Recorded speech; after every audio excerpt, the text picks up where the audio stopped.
Ifriqiya Sport. La planète sport avec Ifriqiya Sport. Votre magazine continental qui traite le sport sur tous les terrains et dans toutes ses dimensions.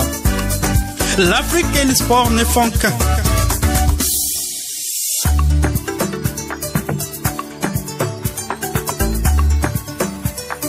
Salutations l'Afrique, Salaman Nagadef. Garaman Ayoum Boutou à tous les auditeurs de Ifriqiya FM, la voix de l'Afrique.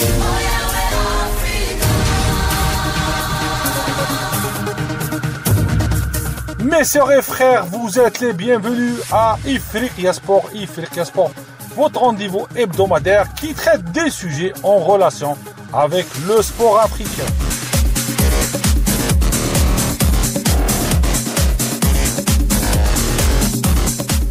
Comme vous le savez, on est dans une période sportive on va dire un peu morte. On est dans une période où les championnats sont finis au niveau foot, au niveau basketball, à tous les niveaux. À Ifriqiya FM, on va suivre un petit peu l'Euro de football, la Coupe d'Europe de football des nations, et on va voir, l'impact de cette compétition sur l'Afrique et ce qu'il y a en relation entre l'Afrique et l'Euro de football qui se passe actuellement, comme vous le savez, en Allemagne.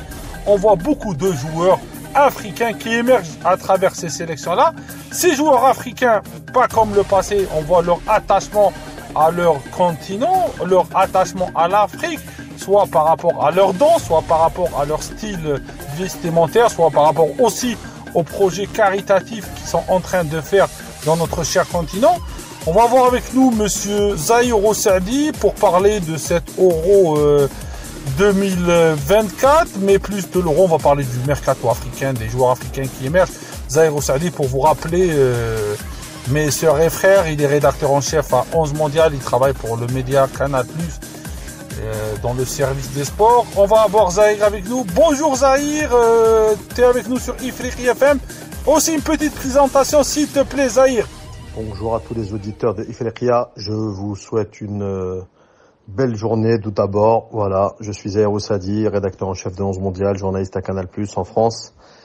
Donc je suis très heureux de passer cette émission avec vous et de passer un moment avec Walid Bouchnafa également, qui au-delà d'être un excellent journaliste, c'est un vrai ami. Donc merci pour l'invitation. Zahir, comment tu vois l'Euro qui se joue actuellement? Comment je vois l'Euro jusque-là? On est entre les deux tours. On vient juste de boucler le premier tour. Il y a du bon, du moins bon. Beaucoup de bons quand même dans l'ensemble. J'ai aimé les entames de match des différentes sélections. Il y a du rythme, il y a de l'intensité, il y a de l'envie, il y a de la volonté, il y a du jeu tout de même. Il y a pas mal de buts également, des retournements de situation, quelques buts en fin de match. Voilà, il se passe beaucoup de choses. Je trouve un premier point à noter, c'est l'arbitrage qui est d'un excellent niveau. Très honnêtement, que ce soit les arbitres du terrain, les arbitres de touche, les arbitres dans la VAR. Il y a vraiment un très bon niveau global, donc bravo à l'arbitrage, parce qu'on en parle souvent dans les grandes compétitions, c'est souvent un point qui fâche, et là, force est de constater que le niveau est très bon. Et puis en termes de jeu, on a vu des belles équipes, on a vu une Allemagne séduisante, cohérente, notamment sur ces deux premiers matchs. On a vu une équipe d'Espagne aussi sûre d'elle, on a vu un Portugal assez fort malgré tout, j'ai envie de dire, en dépit d'une défaite dans le troisième match où ils étaient assurés de terminer premier. On a vu aussi une France qui certes a fini deuxième de sa poule, mais a montré une force collective, une sûreté technique, une sûreté également au niveau de la puissance des duels. Il y a quand même pas mal de points forts. Voilà, pour moi, c'est les quatre grosses sélections qui se distinguent. Et puis à l'Angleterre, même si elle ronronne, on la sent quand même sûre d'elle, on la sent quand même solide. Donc cinq grosses équipes qui ont répondu présent. Et puis après, il y a des équipes un peu plus en difficulté. Je pense à l'Italie, je pense à la Belgique, qui vraiment se sont qualifiées difficilement sur le fil. Et il y a des déceptions. Je pense à la Croatie, je pense à la Serbie aussi, deux équipes des Balkans, mais très honnêtement sur lesquelles j'attendais beaucoup, et je suis obligé de reconnaître que je suis très déçu. Zahir, aussi, quelles sont les nations qui t'ont marqué dans cette compétition? Les nations qui émergent dans cet Euro, il y en a plusieurs. On est obligé déjà de parler de la Géorgie. Première participation à l'Euro, première qualification pour les huitièmes de finale, victoire contre le Portugal, un match séduisant, mais même dans l'ensemble 3 rencontres où ils ont été globalement convaincants. Des joueurs stars, je pense à Kvaratskhelia, je pense à Mikotadze, leurs gardiens également. Ils ont des très bons joueurs, hein. Ils évoluent dans les gros clubs, Naples, Valence, Metz. Ils sont tous dans des grands championnats, donc on n'est pas surpris, surtout qu'ils ont un sélectionneur comme Willy Sagnol qui est un excellent coach. J'ai gardé un très bon souvenir de lui déjà à Bordeaux. Je sais qu'il ne faisait pas forcément l'unanimité, mais moi j'ai aimé ce qu'il a voulu proposer. J'ai aimé également ce qu'il faisait en équipe de France Espoir. Donc il y a la Géorgie, ensuite il y a le duo Slovénie-Slovaquie qui se sont qualifiés tout de même. On les attendait pas forcément là et elles ont répondu présent un peu dans un style identique, fait de solidité, un bloc équipe très resserré. Voilà, des recettes assez simples et qui fonctionnent dans les grands tournois. En parlant de la Slovénie, il y a un gardien comme Jan Oblak, donc forcément ça aide. Zahir, est-ce que tu vois pas qu'il y a d'autres nations aussi qui émergent? Et puis en dehors de la Slovénie et la Slovaquie, allez, j'ajouterais peut-être la Roumanie, qui certes s'est qualifiée un peu dans la douleur hier, mais qui a proposé du football, qui a montré des choses intéressantes. Donc la Roumanie, attention à la Roumanie. Zahir, là sur le volley africain, des joueurs d'origine africaine dans des équipes européennes. Comment tu vois cela et ce que apportent ces joueurs-là à leur nation d'adoption? Des joueurs africains ou d'origine africaine, c'est pas ce qui manque.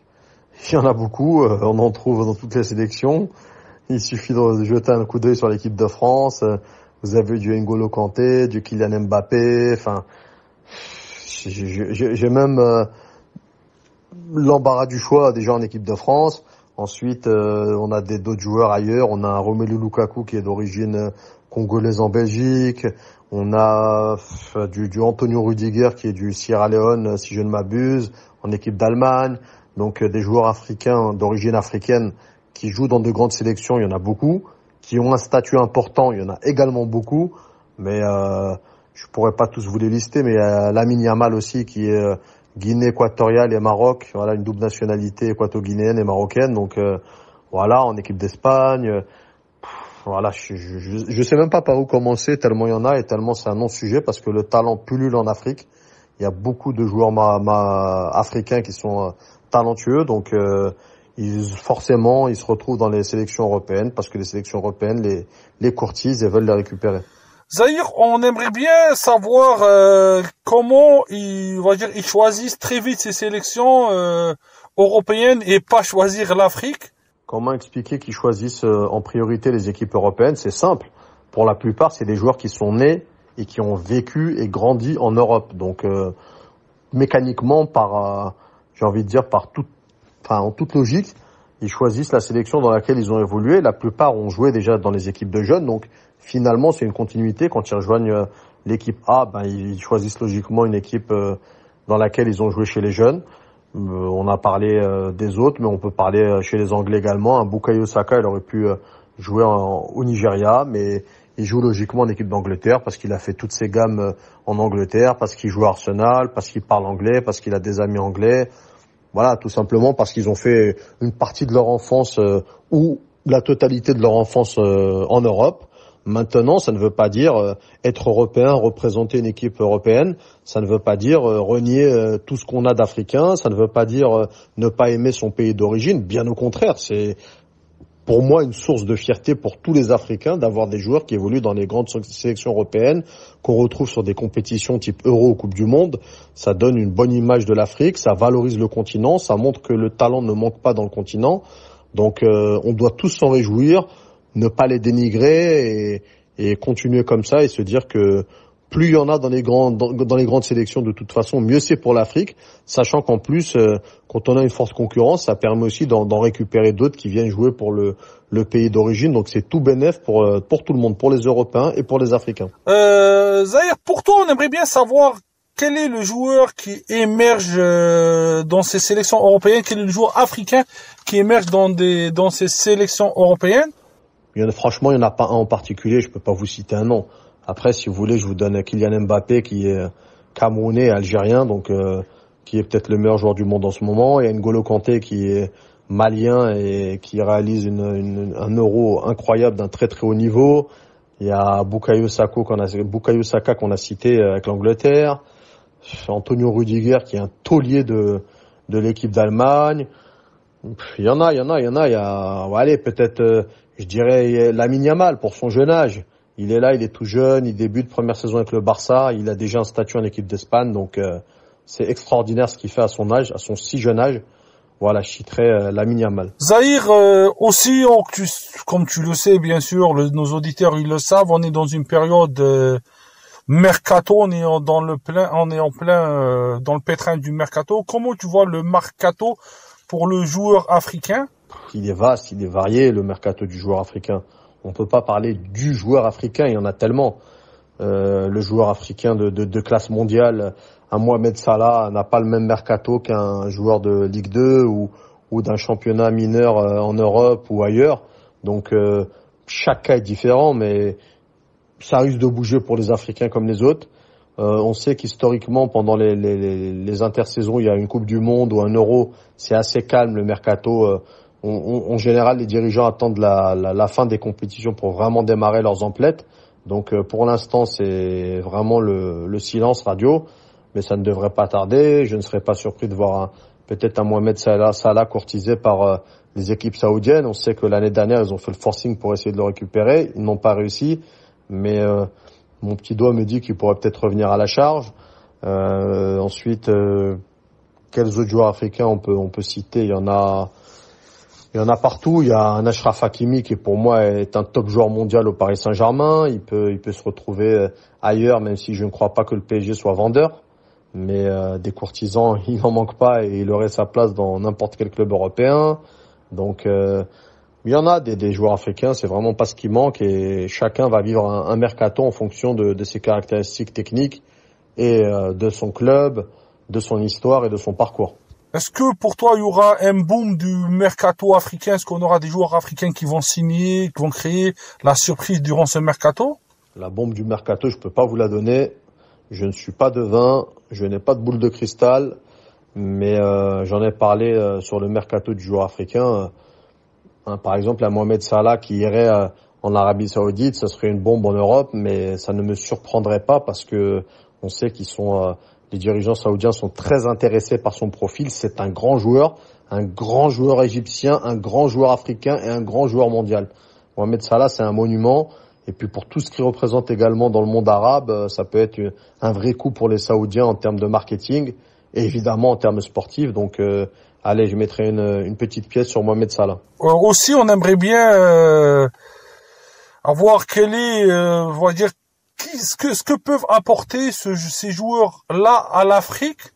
L'Afrique peut bien évidemment profiter de ses binationaux. À défaut d'en profiter en sélection, elle peut en profiter pour des projets hors football. On sait on a vu l'année dernière Kylian Mbappé qui a voyagé au Cameroun. Il a attendu aussi en Algérie cet été. Donc c'est des choses qui peuvent être imaginées. Les joueurs africains de grande envergure peuvent aider leur pays d'origine, ils peuvent aider leur sélection d'origine aussi si besoin, que ce soit en termes de matériel, en termes de développement, en termes un peu de tout quoi, en termes de finances, il y a des choses à imaginer. Ça c'est la première chose. Ensuite, ils en profitent aussi, les pays africains en profitent en termes d'image. Encore une fois, quand vous avez un Kylian Mbappé ou un Bukayo Saka qui brille, c'est l'Afrique qui brille aussi. Il faut vraiment le prendre comme tel. C'est une fierté pour les Africains. On doit en être fiers. On doit se dire que ce sont des représentants, ce sont des ambassadeurs qui parlent d'autres langues dans d'autres pays, etc., qui représentent d'autres sélections, mais qui restent malgré tout des Africains. Donc, on doit en être fiers, on doit les pousser vers ça et on doit s'en réjouir. Zahir, un dernier mot pour les auditeurs de Ifriqiya FM. Tu es un habituel, alors on te laisse conclure. Un dernier mot, Walid. Le dernier mot que j'ai, c'est je voulais vraiment te remercier sincèrement pour les différentes invitations que tu me fais parvenir à chaque fois. Donc c'est toujours un plaisir de me retrouver avec toi. C'est un plaisir également d'être avec tes auditeurs, de leur parler football. Je sais qu'ils sont passionnés, je sais qu'ils aiment ça, je sais qu'ils s'y connaissent souvent mieux que les journalistes nous-mêmes. Donc voilà, en dehors d'une grosse salutation à tous les Africains dans le monde entier où qu'ils soient, parce qu'ils sont aussi ce sont aussi de grands voyageurs et j'en sais quelque chose. Donc voilà, j'embrasse tous les Africains où qu'ils soient. Je te remercie Walid pour l'invitation et je te dis à très bientôt.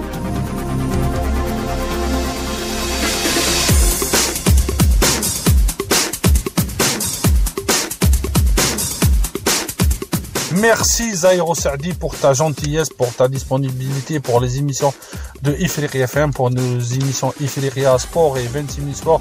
Zahir Saadi pour vous rappeler, mes sœurs et frères, rédacteur en chef à 11 mondial algérien, c'est une grosse plume. Je vous invite à suivre ses écrits, ses reportages, ses interviews sur le magazine 11 mondial. On salue aussi toute l'équipe rédactionnelle du magazine 11 mondial par rapport à leur gentillesse, par rapport à leur information qu'ils partagent avec nous. Et vous êtes toujours les bienvenus à Ifriqiya FM.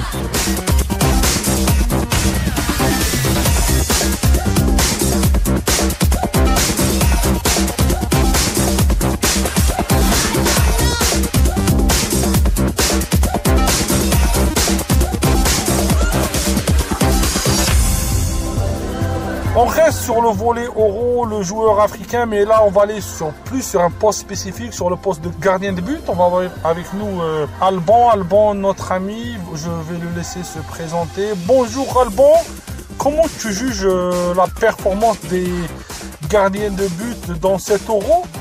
Bonjour Walid, bonjour les auditeurs de Ifriqiya FM, la voix de l'Afrique.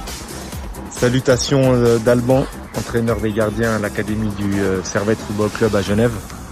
Pour moi, sur la première partie de cet Euro, on a pu voir un niveau général très bon des gardiens qui ont affiché vraiment des hauts niveaux de performance en étant ultra décisifs pour leur équipe.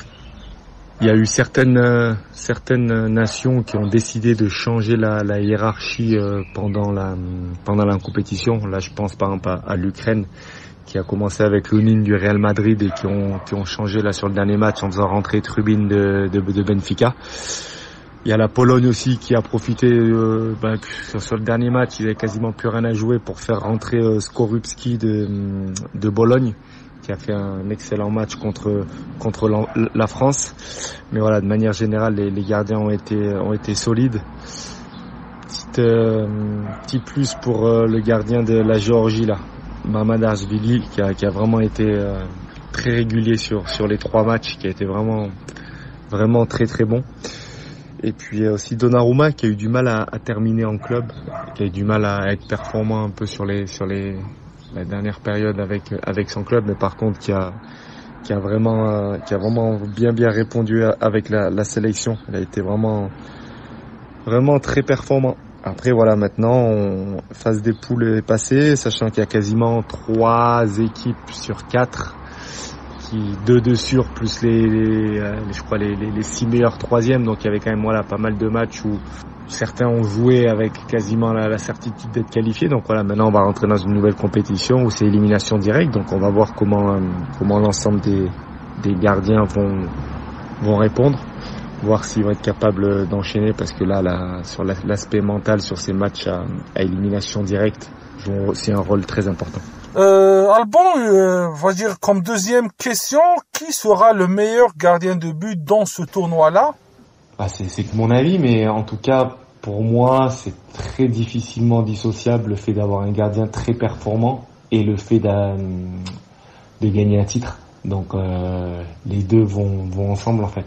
Donc c'est clair que l'équipe qui va gagner, la nation qui va gagner le tournoi va devoir avoir un gardien très performant.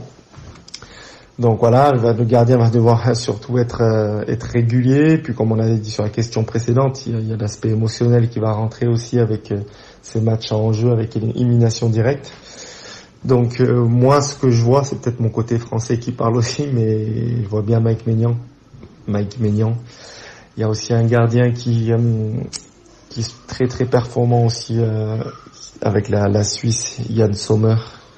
Même dans les grandes compétitions, dans les matchs en jeu, là, il a toujours répondu vraiment présent en affichant vraiment des matchs de haut niveau. Donc voilà. Après, il y a aussi d'autres gardiens qui jouent dans des nations qui sont un peu moins fortes, qui ça va être très difficile d'aller au bout, comme par exemple celui qu'on vient de parler juste avant, Mamardashvili de la Géorgie. Mais par contre, c'est clair qu'il va faire partie, si sur les 8e de finale, par exemple, il répond encore très fort, c'est clair qu'il fera partie des meilleurs gardiens du tournoi aussi. Donc voilà, le gardien, la nation qui va gagner la compétition, on sera pas loin du meilleur gardien du tournoi normalement. Dernièrement, on a vu une tendance de gardiens de but d'origine africaine qui émerge en Europe. Comment tu vois cela? Comment tu expliques cette mode et cette tendance, Alban, toi qui as été gardien de but et qui travaille aux Servettes de Genève? Déjà pour moi il y a une prise de conscience qui est pas seulement européenne, africaine, mais qui est quand même mondiale sur l'importance de notre poste, l'importance de, si on veut performer, on doit avoir un gardien de but de haut niveau. Donc voilà, je pense qu'en Afrique il y a pas mal de fédérations qui ont mis pas mal de choses en place depuis quelques années, avec la formation des éducateurs gardiens dans les fédérations, avec aussi l'intervention de la FIFA dans différents pays, qui ont fait que ça a permis aux éducateurs, aux coachs locaux de pouvoir se former. Il y a aussi, je pense, que certaines nations africaines qui ont des gardiens qui sont binationaux, ça apporte aussi pas mal d'expérience quand ils viennent en sélection. Ça permet d'être aussi d'emmener aussi les gardiens locaux avec eux et d'emmener un petit peu aussi cette culture de travail européenne. Donc il y a aussi l'émergence de tout ce qui est réseaux sociaux qui fait que maintenant un entraîneur de gardien par exemple en Algérie peut rentrer très facilement en contact avec un entraîneur de gardien en Europe, échanger, peut-être venir sur place, faire des visios. Donc tous ces paramètres font que maintenant c'est sûr qu'il y a pas mal de nations africaines qui sortent des gardiens vraiment d'un niveau très intéressant. Je pense aussi à l'Afrique du Sud qui, sur la dernière CAN, qui a eu un gardien qui a fait une super compétition. Donc voilà, après faut continuer, mais en tout cas c'est clair que ça bosse bien en Afrique avec les gardiens comme dans pas mal d'autres continents. Alban, à Ifriqiya FM, on est souple avec tout le monde. On te laisse le mot de la fin, si tu veux rajouter quelque chose. Merci à toi Walid pour l'invitation. Merci aux auditeurs de Ifriqiya FM.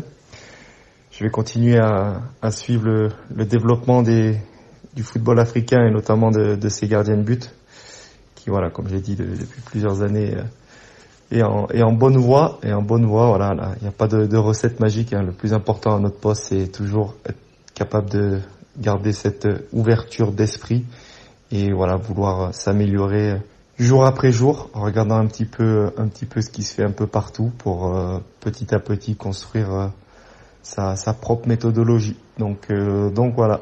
Merci à tous en tout cas.